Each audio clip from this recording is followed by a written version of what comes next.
Before you can run, you gotta crawl.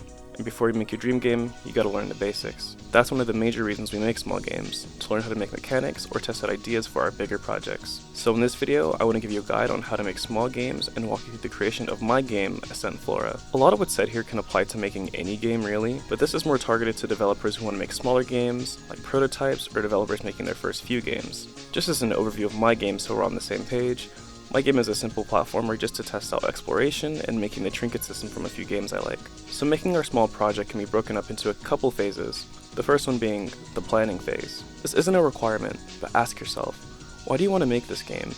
Maybe it's to learn how to make your first game, or it's just to learn new skills or a new technology. Maybe it's to prototype a mechanic you're interested in, or just test an art style. Any reason is valid, but it's important to keep in mind when it comes time to cut things to keep the scope small. Next, we want to design the core of our game. What is your game about? You want to subtract every extra feature until all that remains is the very essence of your game. This will be the core that you work from when designing your game. For example, in my game, I minimize any art and music so I can focus on programming the trinket system and working on the exploration. Now we need to identify everything that contributes to scope.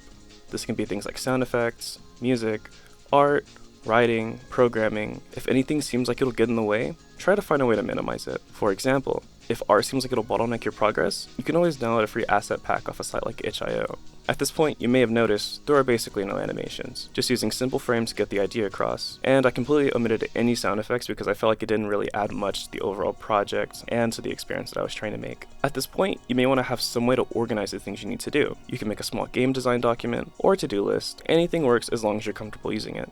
For my case, I mentioned this in my previous video, but I just like to use a simple to-do list for my project management. Now's the next phase, actually making the game.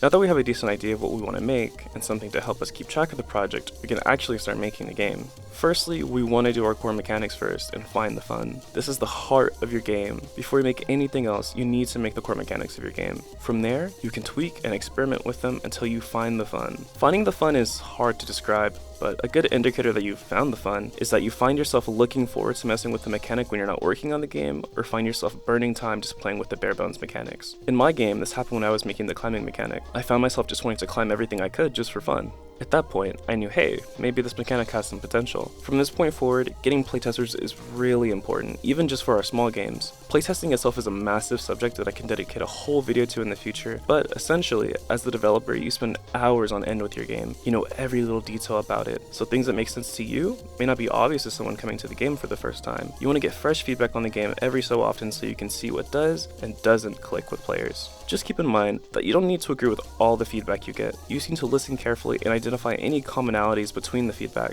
At this point, you've probably added a decent amount of content to your game and gotten almost everything you want to do done. Now, finishing the project is just a matter of finishing all the things you plan to do. This can be the hardest part, as it really shows the true scope of your project.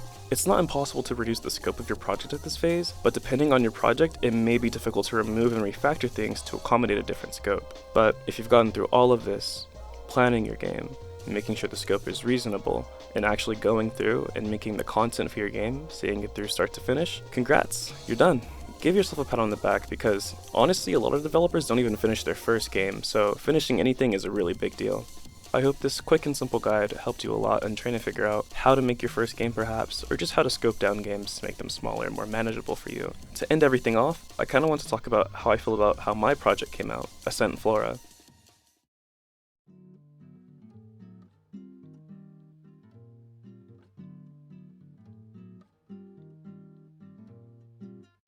To be honest, I'm not super happy with it, but I am happy that I got it somewhat finished. In the future, if I wanted to make something like this again, at this super small scope, I think I would go even more minimal with the things I did. I feel like I focused too much on the environment and trying to make it look somewhat pleasing to me when the focus of the game is really on the trinket system. I would have made it more robust. There are some bugs with it that I do know of that I didn't fix, but overall, I am really happy with the game and what I was able to accomplish with it, especially seeing my friends playtest it and seeing the fun they got out of it. That was pretty rewarding. But enough of that. Thank you so much for watching my video, and if there's any other topics you want me to cover, let me know down below. Hi, I'm coming in at the end of the video again, re-recording this because the last one was kind of rambly, but I wanted to thank my first ever supporter on Buy Me a Coffee, Eye of Hell. I don't have my initial reaction because I wasn't recording at the time, but it was a really big deal when I first got the email. I'm super stoked, I'm so happy, I'm really grateful as well. to have a supporter. So thank you so much, IFL. I really appreciate it. I'm gonna make sure to shout out you and any future supporters I get at the end of every video. But yeah, I just wanted to come at the end of this video and say that. So thank you so much for supporting the channel. It really does mean a lot. It does help out quite a bit. I will leave the link in the description if you want to support as well. But besides that, thank you so much for watching the video, and yeah, see you next time.